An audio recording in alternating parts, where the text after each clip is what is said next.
الحمدللہ وحدہ لا شریک لہ والصلاة والسلام علی من لا نبی بعد وعلی آلہ واصحابہ الذین اوفوا عہدہ اما بعد فاعوذ باللہ من الشیطان الرجیم بسم اللہ الرحمن الرحیم ما کان محمد ابا احد من رجالکم ولکن رسول اللہ وخاتم النبیین وکان اللہ بکل شیء علیما اللہم صلی علی محمد وعلی آل محمد کما صلیت علی ابراہیم وعلی آل ابراہیم انک حمید مجید اللہم بارک علی محمد وعلی آل محمد کما بارکت علی ابراہیم وعلی آل ابراہیم انک حمید مجید۔ اللہ تعالیٰ نے حضور اکرم صلی اللہ علیہ وسلم کو خاتم النبیین بنایا۔ نبی کریم صلی اللہ علیہ وسلم کے بعد کوئی نبی پیدا نہیں ہوگا۔ رسول اکرم صلی اللہ علیہ وسلم کے بعد کوئی نیا نبی نہیں آئے گا۔ رسول اکرم صلی اللہ علیہ وسلم نے اپنے بعد اپنے ورثاء کا تعین خود فرمایا، ان العلماء ورثۃ الانبیاء، کہ میرے بعد میری امت میں میرے ورثاء انبیاء علیہ السلام کے ورثاء و علماء کرام ہوں گے۔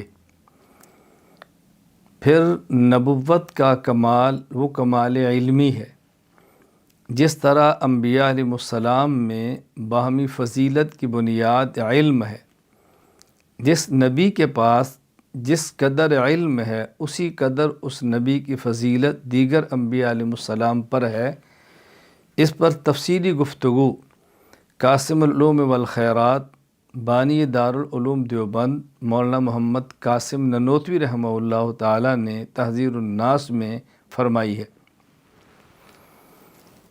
علماء کرام میں سے بعض علماء سے افضل ہیں۔ وجہ فضیلت بنیادی طور پر ان کا علم ہے۔ میں جب علم کہتا ہوں تو اس علم سے مراد عام علم نہیں ہے، بلکہ وہ علم ہے جس کے ساتھ عمل ہے، وہ علم ہے جس کے ساتھ فکر ہے، وہ علم ہے جس کے ساتھ منہج صحیح ہے۔ محض علم مراد نہیں۔ یہ وضاحت کرنا بہت ضروری ہے، کوئی شخص غلط فہمی کے شکار نہ ہو۔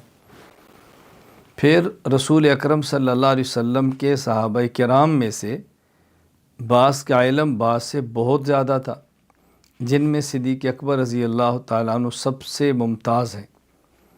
صحابہ کرام کے بعد جو طبقات مجتہدین کے ہیں، حضرت امام اعظم ابو حنیفہ نور اللہ مرقدہ اس میں ممتاز ہیں۔ پھر یہ 1500 سال کا سلسلہ ہے، دور نبوت سے لے کر آج تک 1500 سال سے بھی سال 44 زیادہ ہو رہے ہیں، تو یہ 15.5 صدیوں کا ایک تسلسل ہے۔ ہر دور میں اللہ تعالیٰ نے ایسے جبال علم پیدا فرمائے ہیں جنہوں نے امت کی رہنمائی فرمائی ہے، امت کو صحیح علم دیا ہے، امت کو صحیح عقیدہ دیا ہے، امت کو عمل صالح دیا ہے، امت کے اخلاق کی تربیت کی ہے، اور امت کو صحیح منہج پر لگا کر اس دنیا سے گئے ہیں۔ ان میں ایک بہت بڑا نام مولانا سید محمد رابع حسنی ندوی رحمہ اللہ تعالیٰ کا ہے۔ حضرت مولانا سید محمد رابع حسنی ندوی سابق ناظم دارالعلوم ندوۃ العلماء، حضرت کے احوال پر مجھ سے قبل تفصیلاً علماء کرام نے گفتگو فرمائی ہے، اور بعض اہم شخصیات کی گفتگو اب بھی ہوگی۔ حضرت رحمہ اللہ تعالیٰ کے احوال پر، حضرت کے کارناموں پر گفتگو ہو چکی ہے۔ میں نے حضرت کی وفات کے فوراً بعد ویڈیو بیان کے ذریعے امت کے مقتدر طبقات تک اور اپنے ساتھ تعلق والے چھوٹے چھوٹے احباب تک حضرت کی تعزیت کے حوالے سے اپنا پیغام پہنچانے کی کوشش کی ہے، اور خود حضرت مولانا سید بلال عبدالحی حسنی ندوی مدظلہ تک انشاءاللہ امید ہے میرا تحریری پیغام پہنچ چکا ہوگا یا تحریری تعزیت نامہ حضرت تک پہنچ جائے گا، میں نے احباب تک پہنچا دیا ہے کچھ دن قبل۔ میں نے اس پر اجمالی گفتگو کی ہے، اور حضرت مولانا سید محمد رابع ندوی حسنی نور اللہ مرقدہ کی ذات مبارکہ کے حوالے سے میں نے ایک تفصیلاً تحریر بھی تیار کر دی ہے، جس میں حضرت کے حالات کا تذکرہ ہے، کمالات کا تذکرہ ہے، حضرت جن عہدوں پر کام فرماتے اس کا تذکرہ ہے۔ ظاہر اس مختصر مجلس میں ساری باتیں کہہ نہیں پاؤں گا، تو انشاءاللہ وہ تحریر بھی ندوۃ العلماء تک پہنچ جائے گی انشاءاللہ العزیز۔ میں ہندوستان کے مقتدر جرائد تک بھی اس کو بھیجوں گا کہ یہ ہماری ذمہ داری ہے کہ ہم اپنے بڑوں کے منہج کو بیان کرتے رہیں۔ دیکھیں، میں آپ کی خدمت میں دین، مسلک اور مذہب کی بات نہیں کر رہا، وہ تو ہے، اس سے تو چارہ ہی نہیں ہے نکلنے کا۔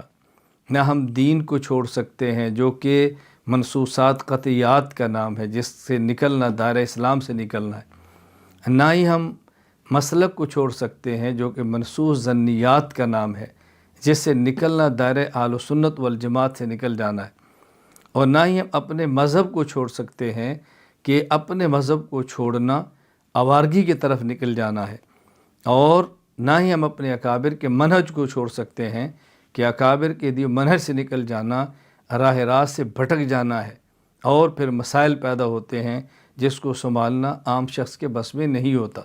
اس لیے میں بار بار منہج کی بات کر رہا ہوں کہ جب ہم ان کے منہج کو چھوڑنے کے لیے تیار نہیں ہیں تو ان کے مذہب، ان کے مسلک اور ان کے دیے ہوئے دین کو ہم کیسے چھوڑ سکتے ہیں؟ اس کی توقع بھی نہیں کی جا سکتی۔ تو حضرت کے حوالے سے میں نے تفصیلاً گفتگو کی ہے۔ فی الوقت میں چند ایک باتیں عرض کرنا چاہتا ہوں بڑے اختصار کے ساتھ حضرت کے حوالے سے، اور پھر چند ایک باتیں اپنے سے مراد ہم بعد والوں کے حوالے سے کہ ہمیں کیا کرنا چاہیے۔ حضرت سید محمد رابع حسنی ندوی نور اللہ مرقدہ جس مقام تک پہنچے ہیں، میں سمجھتا ہوں کہ بنیادی طور پر اس میں 3 چیزوں کو بہت دخل ہے۔ نمبر 1، ماحول کا انتخاب، کہ حضرت نے کس ماحول میں علم حاصل کیا، کس ماحول میں صحیح فکر کو حاصل کیا، کس ماحول میں رہ کر صحیح منہج کو سمجھا۔ حضرت نے جہاں اس میں ندوۃ العلماء کو بہت بڑا دخل ہے، حضرت رحمہ اللہ کے ماموں حضرت سید علی میاں ندوی رحمہ اللہ کو بہت بڑا دخل ہے، وہاں ایک بہت بڑا کردار ہے دارالعلوم دیوبند ام المدارس کا۔ اور میں دارالعلوم دیوبند کا تذکرہ اللہ کو گواہ بنا کر کہتا ہوں، دیانت کی بنیاد پہ کہتا ہوں، اس لیے تذکرہ کرتا ہوں کہ میں نے اپنی چھوٹی سی عمر میں گھومنا شروع کیا ملک اور بیرون ملک، اور اب بھی میں اکابر کے معاملے میں تو بہت چھوٹا ہوں، ہاں اپنی اولاد اور اپنے شاگردوں کے حوالوں سے کچھ عمر میں 2-4 سال زیادہ ہوگا۔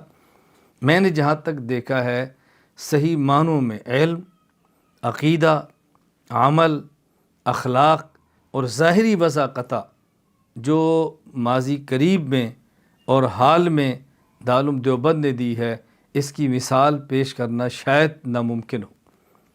شکل و صورت کو بھی برقرار رکھا ہے، وضاقتہ کو بھی برقرار رکھا ہے، اور ظاہری چیزوں کو بھی نظر انداز نہیں کیا، یہ بہت بڑی بات۔ حضرت مولانا سید رابع حسنی ندوی نور اللہ مرقدہ 1 اکتوبر 1929 کو پیدا ہوتے ہیں، اور دیکھیں 1947 کو دارالعلوم دیوبند تشریف لاتے ہیں، یہ عمر کے 18 سال بنتے ہیں۔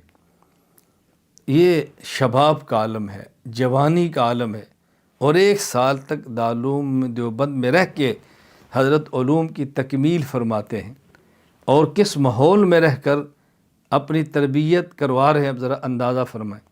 میں مختصر بات عرض کر رہا ہوں، حضرت کی شخصیت کو بنانے میں بہت بڑا کردار ماحول کا تھا، جس ماحول میں رہ کر حضرت کی تربیت ہوئی۔ نمبر 2، حضرت مولانا سید محمد رابع حسنی ندوی رحمہ اللہ تعالی نے جن جبال علم سے استفادہ کیا ہے، آپ ذرا ان پر ایک نظر دوڑائیں۔ حضرت مولانا عبد القادر رائے پوری رحمہ اللہ تعالی، حضرت شیخ الاسلام مولانا سید حسین احمد مدنی رحمہ اللہ تعالی، حضرت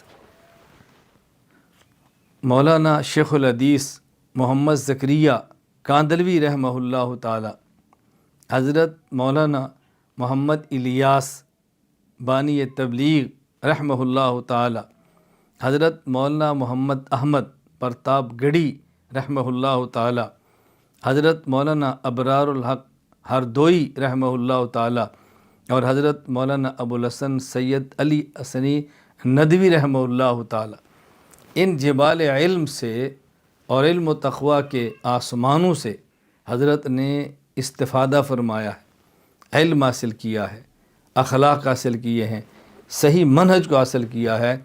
تو ماحول کے ساتھ کن شخصیات سے حضرت کو استفادہ کا موقع ملا، آپ اندازہ فرمائیں۔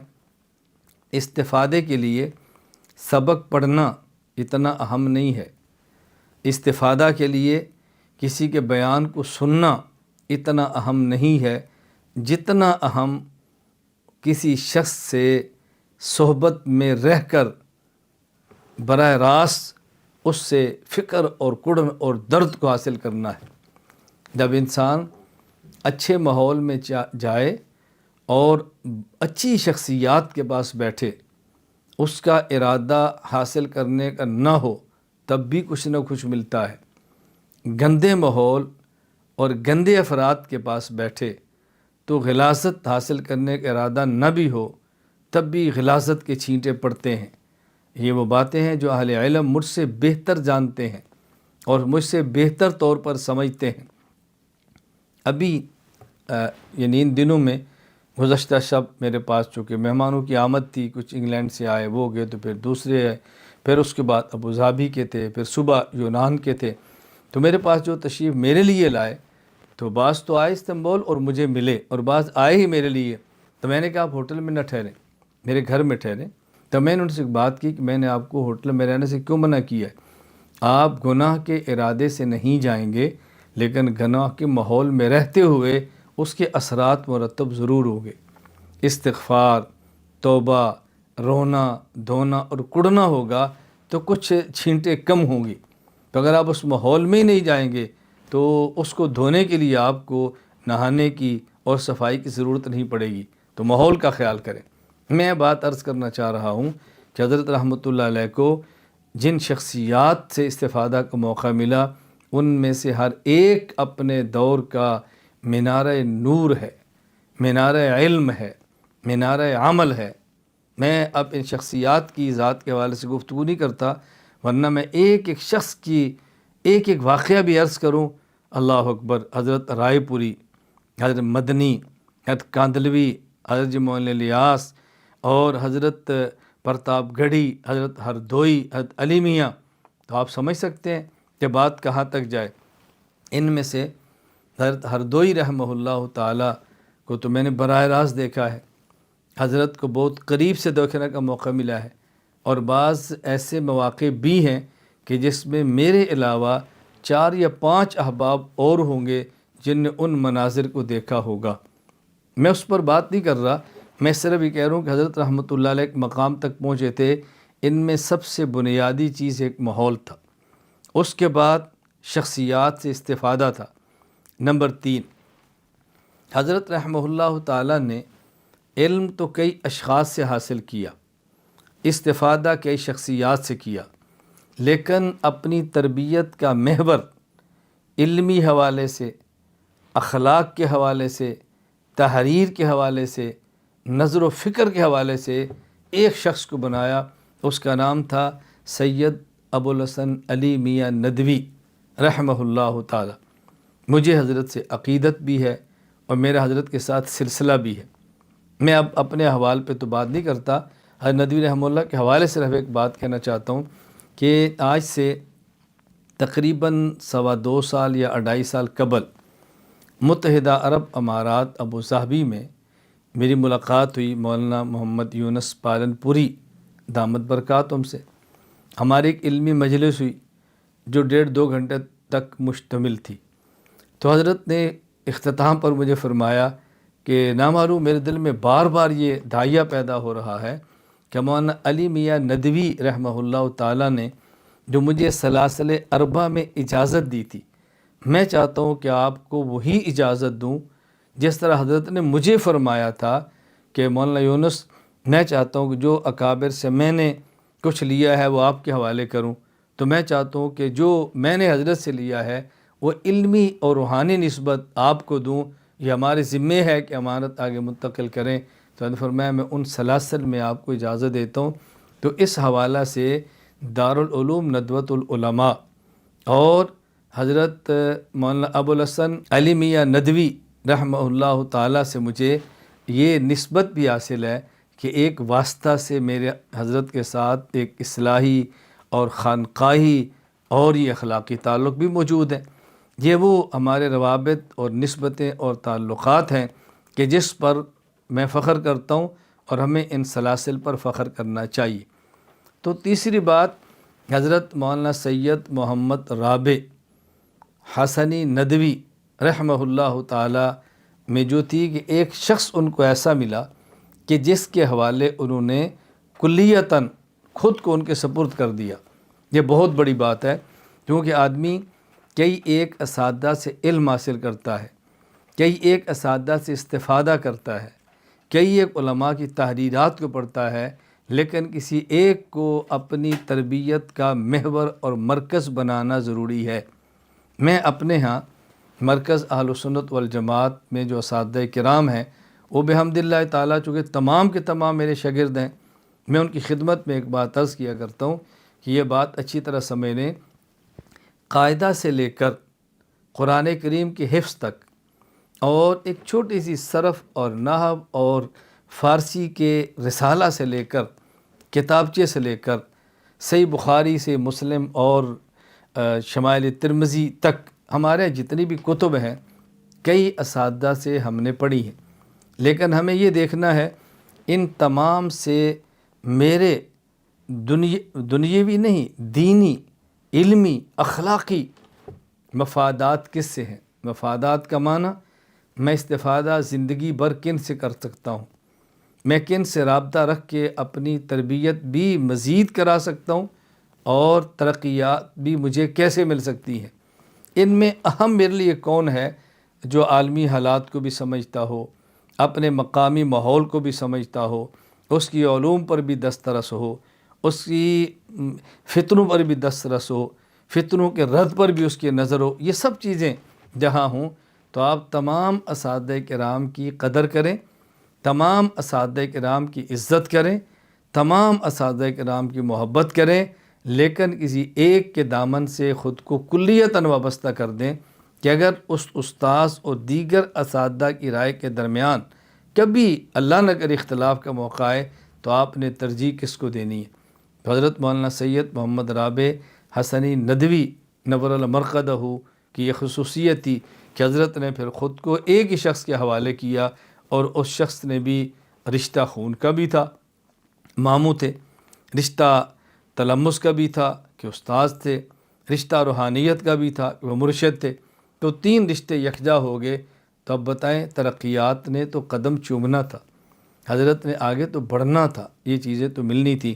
تو میں سمجھتا ہوں کہ مولانا رابع حسنی ندوی رحمہ اللہ تعالیٰ کو یہ جو تین چیزیں میں نے عرض کی ہیں، نمبر ایک ماحول، نمبر دو شخصیات، نمبر دو ایک اس دور کے اعتبار سے ایسا فرد جو بقیہ افراد کی نسبت درجہ کمال تک پہنچا ہوا تھا، علمی عملی اخلاقی حوالے سے خود کو اس کے سپرد کرنا، مردہ بدست زندہ بن کے رہنا، اس کا معاون اور دست و بازو بننا اور ان کے ساتھ سفر و حضر میں رہنا اور مستقل ان سے استفادہ کرنا، اس نے حضرت کو اس مقام تک پہنچایا ہے کہ آج کتنے اس دور کے جبال علم حضرت کے ذات پر گفتگو کرنے کے لیے تشریف فرما ہے۔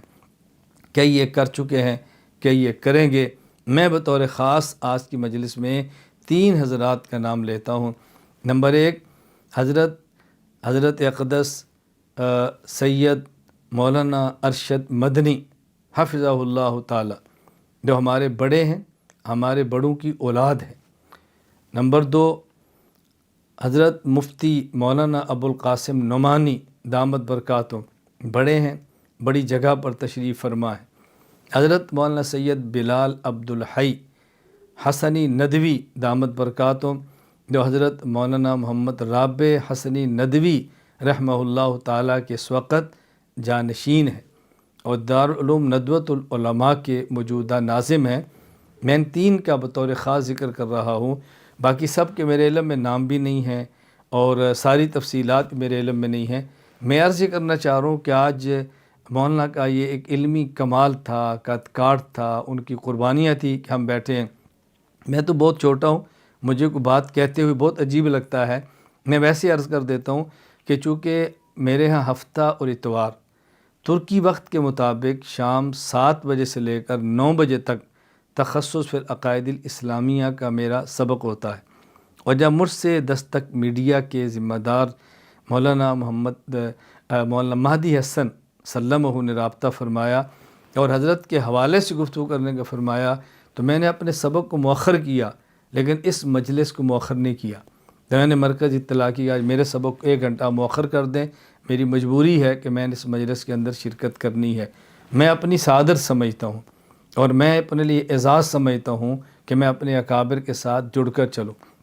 میری گفتگو کو آپ بہت اچھی طرح جانتے ہیں اور میں بڑی درد کے ساتھ اس دور کے تمام چھوٹے چھوٹے اپنے جیسے علماء سے عرض کرتا ہوں، اتحاد امت کا سب سے بہترین معنی میں یہ سمجھتا ہوں کہ بعد والوں کو پہلوں سے جوڑو، اصاغر کو اکابر سے جوڑو، اخلاف کو اعلیٰ اسلاف سے وابستہ رکھو، ان دونوں کے درمیان پل کا کام لاؤ، وگرنہ رسول اکرم صلی اللہ علیہ وسلم نے علامات قیامت کا تذکرہ فرماتے ہوئے بات ارشاد فرمائی، لانا آخر حاضر الامت اولہا، جب بعد والے پہلو سے نہیں جڑیں گے، یہی پہلے والے بعد والوں پر بک بک کریں گے، زبان درازیاں کریں گے، ان کے خلاف اپنے چھوٹے چھوٹے بھونڈے قد کاٹ کو پیش کر کے یہ بڑا بننے کی کوشش کریں گے، لیکن یہ تاریکیوں کے گڑھوں میں گریں گے، ضلالت کے گمراہی میں کے گڑھوں کے اندر گریں گے۔ اللہ ہماری حفاظت فرمائے۔ یہ ہماری ذمہ داری ہے کہ ہم اس کا خیال کریں۔ یہ 3 باتیں تو میں نے بنیادی عرض کی ہے۔ حضرت دنیا سے چلے گئے، میں ہی سمجھتا ہوں کہ حضرت کے دنیا سے تشریف لے جانے کے بعد آپ ان کے ہزاروں کمالات کا تذکرہ کریں۔ ہر بندہ اپنی علمی وسعت کے مطابق، اپنی علمی استعداد کے مطابق اپنی معلومات کی حد تک بات کرتا ہے۔ میں حضرت کی خدمات کا جو خلاصہ عرض کرتا ہوں وہ 2 چیزوں میں عرض کروں گا۔ نمبر 1، حضرت کی 30 سے زائد کتب جو تحریرات انہوں نے چھوڑی ہیں، اللہ اس کو قیامت تک باقی رکھے۔ نمبر 2، حضرت کا ہزاروں افراد پر مشتمل ایک قافلہ جو تلامذہ اور شاگردوں کا ہے، یہ حضرت نے دنیا میں چھوڑا ہے۔ میں ان 2 باتوں کا ذکر اس لیے کرتا ہوں کہ اللہ تعالیٰ نے کتاب اللہ دی ہے اور اللہ تعالیٰ نے پھر رجال اللہ دی ہے۔ کتاب اور رجال یہ اللہ کا طریقہ ہے، میرے اللہ کی سنت ہے کہ اللہ تعالیٰ کتاب دیتے ہیں، تربیت کے لیے افراد دیتے ہیں، اور اگر کوئی عالم یہ کام دنیا سے کر کے چلا جائے، نمبر 1 کتب دے جائے، نمبر 2 افراد تیار کر دے، یہ بہت بڑا کارنامہ ہے۔ میں بالکل وقت کا بہت خیال کر رہا ہوں۔ میں نے مولانا سے گزارش کی تھی مجھے وقت آپ بتا دیں گے تو مجھے بہت سہولت رہے گی، میں بحمداللہ تعالیٰ 1 منٹ میں بھی بات کر سکتا ہوں، اور 1 گھنٹہ 1 دن بھی مجھے آپ فرمائیں گے تو میں لگا رہوں گا۔ مجھے نہ لمبی بات کرتے ہوئے الجھن آتی ہے، نہ بات سمیٹتے ہوئے دقت پیش آتی ہے۔ میں نے بڑے بڑے اجتماعات میں 1.5 منٹ کا بیان بھی کیا ہے، تو مولانا فرمایا نہیں آپ تھوڑی سی بات کر لیں، تو میں اس لیے تھوڑی سی بات لمبی کر رہا ہوں، ورنہ میں جتنا وقت کم ہو میں اس پر خوش ہوتا ہوں۔ یعنی مجھے کوئی شوق بھی نہیں ہے بہت لمبی بات کرنے کا، باتیں چونکہ چل پڑتی ہیں، میں اس لیے عرض کرتا ہوں۔ میں اکثر گزارش کیا کرتا ہوں کہ اگر کوئی مجھ سے پوچھے تو میں 3 شخصیات کا نام لیتا ہوں بطور معلم پوری تاریخ میں۔ نمبر 1 حضرت نبی الانبیاء، سید الانبیاء، امام الانبیاء، خاتم الانبیاء، رسول اکرم صلی اللہ علیہ وسلم، یہ ہمارے ایمان کا حصہ ہیں، جن کے سے ہلکی سی روگردانی بھی دائرہ اسلام سے نکالتی ہے۔ نمبر 2 سیدنا سید الفقہاء حضرت امام اعظم ابو حنیفہ نعمان بن ثابت۔ نمبر 3 شیخ الہند مولانا محمود حسن دیوبندی، یہ دیوبندیت کا فرد کامل ہے جب دیوبندیت میں کہا جائے کہ مولانا دیوبندی نے کہا، اس کا معنی صرف ایک ہے، سید مولانا محمود حسن، الفرد المطلق اذا یطلق یراد به الفرد الکامل، فرد کامل دیوبندیت کا شیخ الہند ہے۔ خیر، میں یہ عرض کر رہا ہوں کہ اس میں بنیادی چیز کیا تھی؟ ان لوگوں نے یہ دو چیزیں دی ہیں۔ رسول اکرم صلی اللہ علیہ وسلم کی ذات گرامی پر تو بات کرنا ہمارے اختیار بھی نہیں ہے، ہم بے بس ہیں اس پر، تو باقی یہ دو کام بہت اہم ہیں، اور مولانا سید رابع حسن ندوی رحمہ اللہ تعالیٰ نے دو کام سر انجام دیے ہیں۔ ہزاروں افراد پر مشتمل ایک تلامذہ اور شاگردوں کا قافلہ تیار فرمایا ہے، اور کتب تحریر فرمائی ہیں جو رہتی دنیا تک انشاءاللہ رہیں گی۔ تو حضرت کے مقام تک پہنچنے کی 3 وجوہ اور حضرت کے کارناموں کا خلاصہ جو میں سمجھاؤں، میں نے وہ آپ کی خدمت میں عرض کی ہے۔ میں آخر میں صرف مختصر 5 باتیں عرض کر کے بات ختم کرتا ہوں۔ یہ میرا پیغام سمجھ لیں، میرا درد سمجھ لیں، میری طرف سے گزارش سمجھ لیں اپنے جیسے چھوٹے چھوٹے علماء کرام سے۔ تو میں گزارش کرتا ہوں، نمبر 1، ہم نے اچھے ماحول کا انتخاب کرنا ہے، خود کو برے ماحول سے ہم نے بچا کے رکھنا ہے۔ اچھے ماحول کا انتخاب کریں۔ الحمدللہ اس دور میں اکابر موجود ہیں، میں نے آپ کو نام لے کر بتایا، اکابر موجود ہیں، مراکز موجود ہیں، یہ مت کہ موجود نہیں ہے، اچھی طرح بازِ نشین فرما لیں۔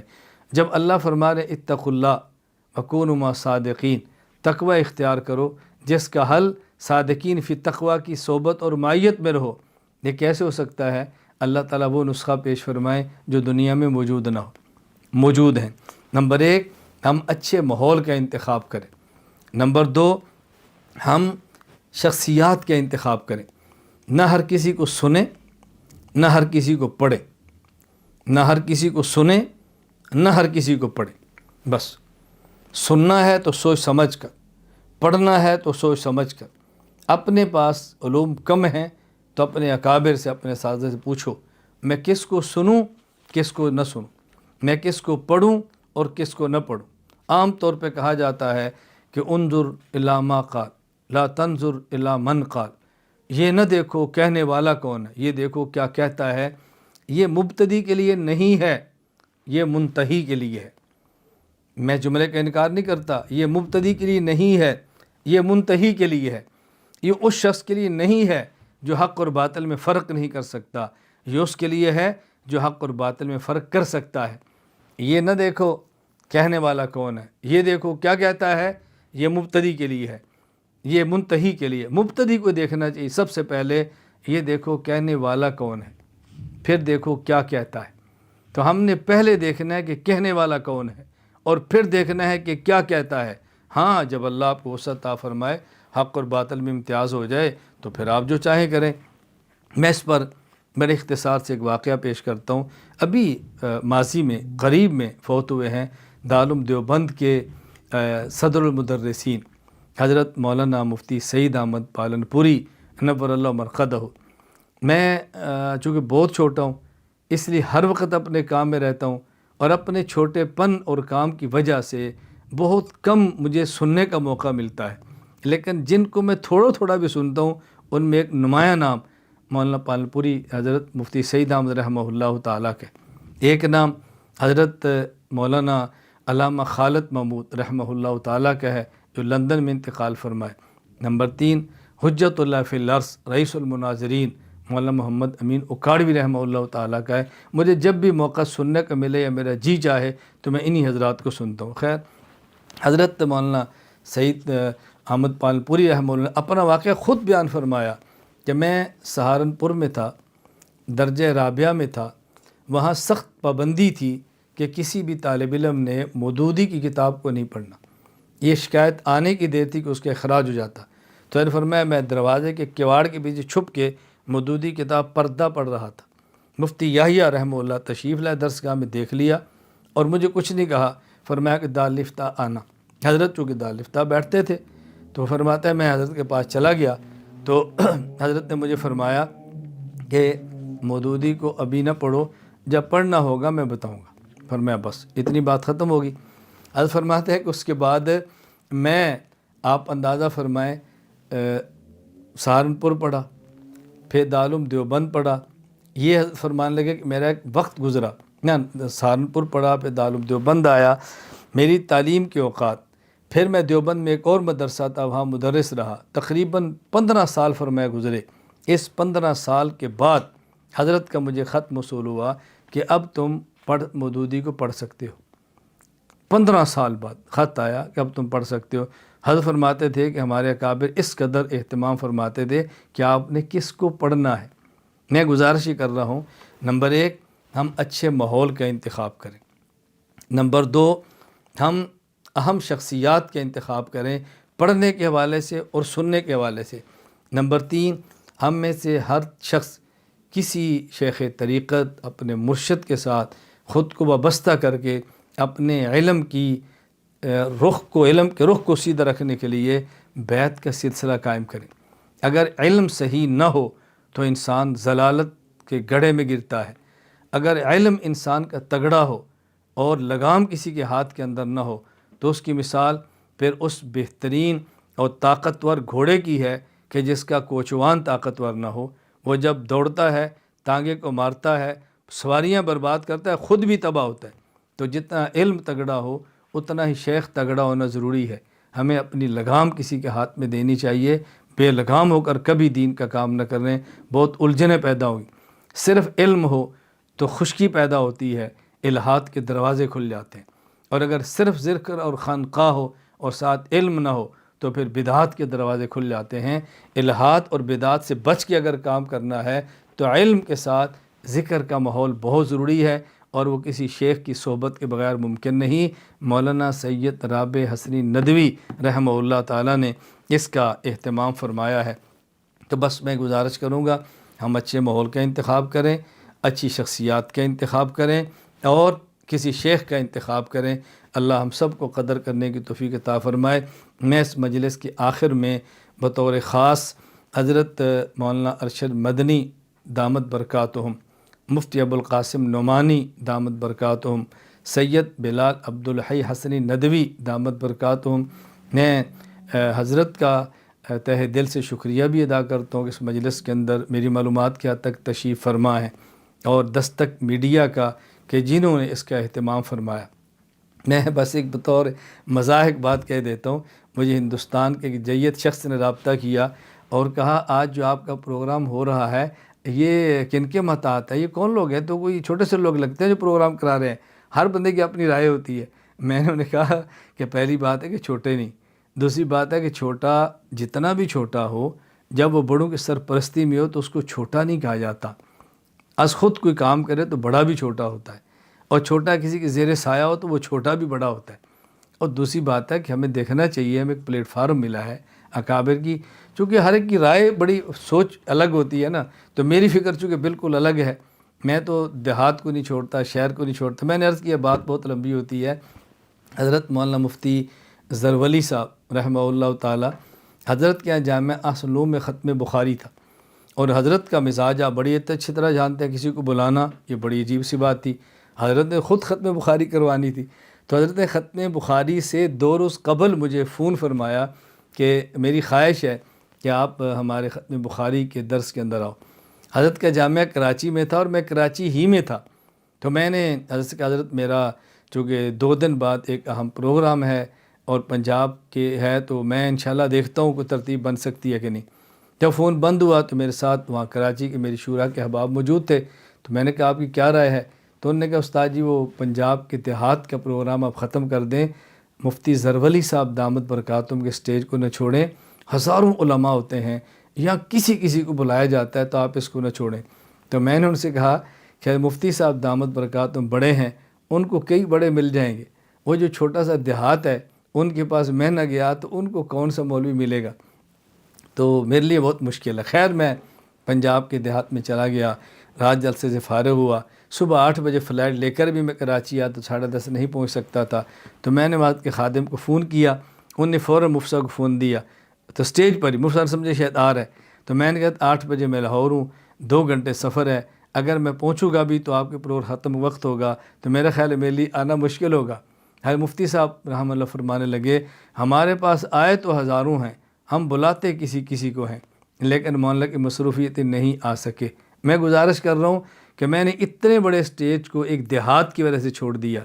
یہ ایک عالم کی ذمہ داری ہے کہ وہ دیہات کا بھی فکر کرے, چھوٹی جگہوں کا فکر کرے.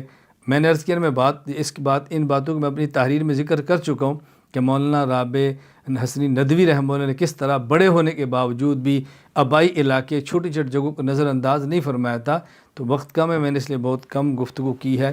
میں آخر میں اپنے اکابر کا شکریہ بھی ادا کرتا ہوں, ان کی صحت اور سلامتی عافیت کے لیے دعا بھی کرتا ہوں, اور دستک میڈیا کے ذمہ داران خصوصاً بھائی محمد مہدی حسن حفظہ اللہ, ان کا بھی شکریہ ادا کرتا ہوں کہ انہوں نے موقع فراہم کیا ہے. اور ہمیں چاہیے ہم اس بات کا اہتمام کریں, مساجد بنائیں, مدارس بنائیں, دیہاتوں میں خانقاہیں بنائیں, اور سوشل میڈیا کو حدود شریعت میں رہ کر استعمال کریں, اور اپنے اکابر سے پوچھ کے کریں. غلاظت سے بچیں, گندگی سے بچیں, یوٹیوب کے نام پہ ہونے والی کمائی سے بچیں. اللہ کی رحمت اور کرم کے دروازے بہت وسیع ہیں. اللہ اتنا دے گا کہ ہم تصور بھی نہیں کر سکتے. تو اللہ تعالیٰ مجھے اور آپ سب کو اپنے اکابرین کے نقش قدم پر چلنے کی توفیق عطا فرمائے. وآخر دعوانا الحمد للہ رب العالمین. السلام علیکم ورحمۃ اللہ وبرکاتہ.